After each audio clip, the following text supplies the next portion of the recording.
خیلی از پدر مادرها، بزرگترها خیلی راحت میان در مورد تجربه هاشون میگن آقا شما اگر خیلی هنرمندید الان بیاید کاری رو انجام بدید. بذارید همه چیتون ازتون بگیرن، بگن آقا الان از صفر شروع کن. ببین میتونی؟ ببین حرفای خودت به درد خودت میخوره؟ زمان شما اگر کسی به جایی نمیرسید، مثلا درس نمیخوند، کار نمیکرد، جوون امروز داره کار میکنه و نمیتونه برسه.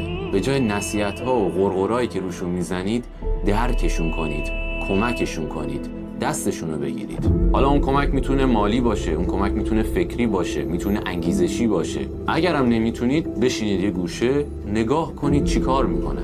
اصلا هم فرقی نمیکنه پدر مادرید، دوستید، رفیقید، آشنایید، میخواید ناراحت شید بشید. اون تجربه‌ای که شما داشتید به درد این نسل نمیخوره، وگرنه خودش میدونه تو چه شرایطی قرار داره، مشکلاتش رو میدونه، راه حلاش هم میدونه. همدیگه رو درک کنید و هم کمک کنید، اینی که به دردتون میخوره.